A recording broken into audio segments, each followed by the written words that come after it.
بسم اللہ الرحمن الرحیم۔ اللہ کے نام سے شروع کرتا ہوں جو بہت ہی مہربان ہمیشہ رحم فرمانے والا ہے۔ سورہ احقاف آیت نمبر 21۔ وَاذْكُرْ أَخَا عَادٍ إِذْ أَنذَرَ قَوْمَهُ بِالْأَحْقَافِ وَقَدْ خَلَتِ النُّذُرُ مِنْ بَيْنِ يَدَيْهِ وَمِنْ خَلْفِهِ أَلَّا تَعْبُدُوا إِلَّا اللَّهَ انی اخاف علیکم عذاب یوم عظیم۔ ترجمہ: اے حبیب، ذکر سنائیے انہیں قوم عاد کے بھائی ہود کا، جب ڈرایا اس نے اپنی قوم کو احقاف میں، اور گزر چکے تھے ڈرانے والے ان سے پہلے بھی اور ان کے بعد بھی، کہ اللہ تعالیٰ کے بغیر کسی کی عبادت نہ کرو، ورنہ مجھے اندیشہ ہے کہ تم پر بڑے دن کا عذاب نہ آ جائے۔ سورہ احقاف آیت نمبر 21 کی تفسیر۔ قریش مکہ کو ایک ایسی قوم کی تباہی کا حال سنایا جا رہا ہے جو ان سے جسمانی قوت، مال و دولت کے اعتبار سے کہیں بڑے ہوئے تھے، اور اپنے سیاسی اثر و رسوخ کے باعث سارے عرب میں معروف تھے، لیکن جب انہوں نے راہ حق سے انحراف کر لیا اور اپنے نبی حضرت ہود علیہ السلام کے سمجھانے کے باوجود باز نہ آئے تو ان کو نیست و نابود کر دیا گیا۔ الاحقاف مشہور جغرافیہ دان یاقوت حموی اس عنوان کے ضمن میں لکھتے ہیں۔ ترجمہ: احقاف حقف کی جمع ہے، اور عرب ریت کے بل کھاتے ہوئے ٹیلے کو حقاف یا احقاف کہتے ہیں۔ قرآن کریم میں احقاف سے مراد وہ ریگستان ہے جو عمان سے حجر موت تک پھیلا ہوا ہے۔ اس کا کل رقبہ 3 لاکھ مربع میل بتایا جاتا ہے۔ اسے الربع الخالی بھی کہتے ہیں۔ بعض مقامات پر ریت اتنی باریک ہے کہ جو چیز وہاں پہنچے اندر دھنستی چلی جاتی ہے۔ بڑے بڑے مہم جو سیاح بھی اس کو عبور کرنے کی جرت نہیں کرتے۔ یہی وہ علاقہ ہے جہاں کسی زمانے میں اپنے عہد کی ایک طاقتور، زبردست اور متمول قوم آباد تھی، جس کی دولت و ثروت کے افسانے دور و نزدیک تک زباں زدے عوام تھے۔ جب انہوں نے اپنے نبی کی دعوت کو ٹھکرا دیا تو عذاب الہی نے ان کا نام و نشان تک بھی نہ رہنے دیا۔ آج اس علاقے کی ویرانی اور بربادی کو دیکھ کر یہ اندازہ ہی نہیں لگایا جا سکتا کہ یہ علاقہ قوم عاد کا مسکن تھا۔ یہاں کبھی گنجان شہر اور بارونق بستیاں آباد تھیں، یہاں کبھی پھول کھلتے اور بلبلیں چہچہاتی تھیں، یہاں کبھی میٹھے پانی کے چشمے ابلتے اور نہریں بہتی تھیں۔ اے مکہ کے سرکشو، غور کرو، کیا تم ایسے عبرتناک انجام کے لیے تیار ہو؟ یہ جملہ معترضہ ہے۔ بتایا حضرت ہود ان میں آنے والے پہلے نبی نہ تھے، بلکہ ان سے پیشتر کئی نبی تشریف لا چکے تھے، اور بعثت انبیاء کا سلسلہ ان کے بعد بھی جاری رہا۔ سورہ احقاف آیت نمبر 22۔ قالوا اجئتنا لتأفکنا عن آلہتنا فأتنا بما تعدنا ان كنت من الصادقین۔ ترجمہ: وہ برافروختہ ہو کر بولے، اے ہود، کیا تم اس لیے ہمارے پاس آئے ہو کہ ہمیں ہمارے خداؤں سے برگشتہ کر دو؟ لے آؤ وہ عذاب جس کی تم ہمیں دھمکیاں دیتے رہتے ہو، اگر تم سچے ہو۔ سورہ احقاف آیت نمبر 22 کی تفسیر۔ انہوں نے ہود علیہ السلام کی دعوت کو سنا تو غصے سے لال پیلے ہو گئے۔ کہنے لگے، اچھا تم اس لیے آئے ہو کہ ہمیں اپنے خداؤں سے برگشتہ کرو، ہمیں اپنے آباء و اجداد کے مذہب سے بہکا دو۔ جاؤ، ہم تمہاری بات نہیں مانتے، جس عذاب سے تم ہمیں ہر وقت ڈراتے ہو اسے لے آؤ۔ سورہ احقاف آیت نمبر 23۔ قال انما العلم عند اللہ وَأُبَلِّغُكُم مَّا أُرْسِلْتُ بِهِ وَلَٰكِنِّي أَرَاكُمْ قَوْمًا تَجْهَلُونَ۔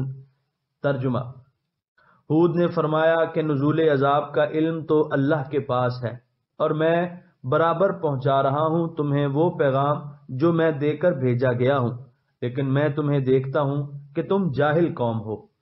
سورہ احقاف آیت نمبر 23 کی تفسیر۔ آپ نے فرمایا، عذاب کا وقت مقرر ہو چکا ہے، جب موعودہ گھڑی آئے گی تو عذاب خود بخود آ جائے گا۔ اللہ تعالیٰ ہی جانتا ہے کہ اس نے تمہاری تباہی کے لیے کون سی تاریخ مقرر فرمائی ہے۔ میرا کام تمہیں بر وقت خبردار کرنا ہے، اور تم ہو کہ جاہلوں اور نادانوں کی سی باتیں بنا رہے ہو۔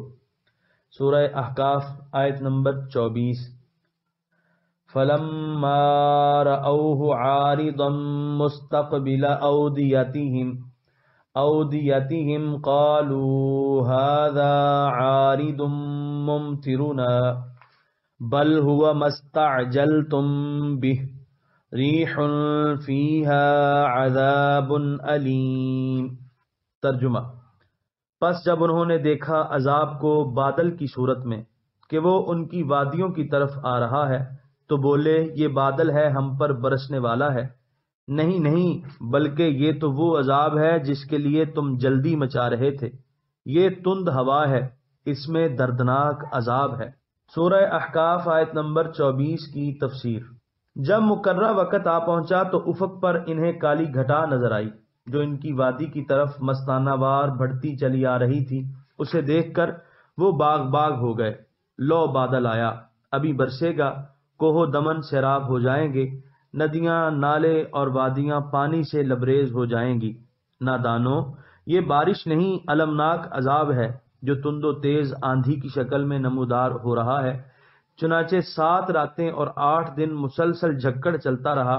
وہ لاکھوں ٹن ریت کے نیچے دفن ہو گئے، ان کے باغات کا نام و نشان باقی نہ رہا اور مستحکم محلات کی بنیادیں لرز گئیں۔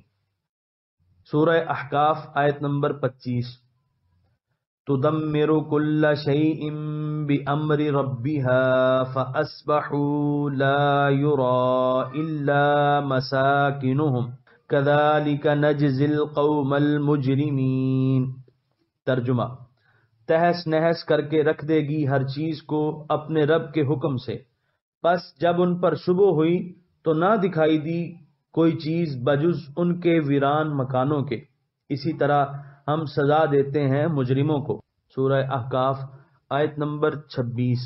وَلَقَدْ مَكَّنَّاهُمْ فِي مَاءٍ مَكَّنَّاكُمْ فِيهِ وَجَعَلْنَا لَهُمْ سَمْعًا وَأَبْصَارًا وَأَفْئِدَةً فَمَا أَغْنَىٰ عَنْهُمْ سَمْعُهُمْ وَلَا أَبْصَارُهُمْ وَلَا أَفْئِدَتُهُمْ مِنْ شَيْءٍ إِذْ كَانُوا يَجْحَدُونَ بِآيَاتِ اللَّهِ وَحَاقَ بِهِمْ مَا كَانُوا بِهِ يَسْتَهْزِئُونَ۔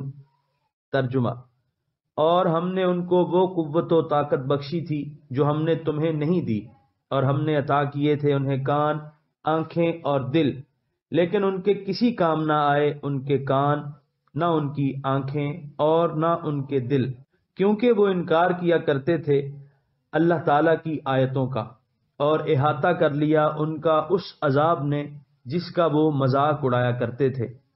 سورہ احقاف آیت نمبر 26 کی تفسیر۔ قوت و مال میں وہ تم سے کہیں زیادہ تھے، انہیں سننے کے لیے کان، دیکھنے کے لیے آنکھیں اور سمجھنے کے لیے دل دیے گئے تھے، لیکن انہوں نے اس سے فائدہ نہ اٹھایا اور آیات الہی کا پیہم انکار کرتے رہے۔ نتیجہ یہ ہوا کہ ان کی ساری صلاحیتیں بانجھ ہو کر رہ گئیں اور ان کا انجام بڑا دردناک ہوا۔ ان آیات کو پڑھ کر یوں ہی آگے نہ بڑھ جائیے، بلکہ لمحہ دو لمحہ کے لیے توقف فرمائیے۔ ان آیات میں آپ کے لیے جو درس عبرت ہے اس کو سمجھنے کی کوشش کیجیے۔ قرآن حکیم نے ان واقعات کو کہانی اور افسانے کے طور پر پیش نہیں کیا، بلکہ اپنے قارئین کے شعور کو جھنجھوڑنے کے لیے، ان کو اپنا محاسبہ کرنے پر مائل کرنے کے لیے، ان کے اعمال کے آئینے میں انہیں ان کا چہرہ دکھانے کے لیے ان واقعات کو پیش کیا ہے۔ غور کیجئے اور بتائیے، کیا ہم اپنے کانوں، اپنی آنکھوں اور فہم و فراست کی قوتوں کا صحیح استعمال کر رہے ہیں؟ یاد رکھیے، قدرت کے قوانین اٹل ہیں، یہ ہمیشہ یکساں رہتے ہیں، کسی کی خاطر ان میں رد و بدل نہیں کیا جاتا۔ یہاں پر 26ویں پارے کا 3واں رکوع مکمل ہوا۔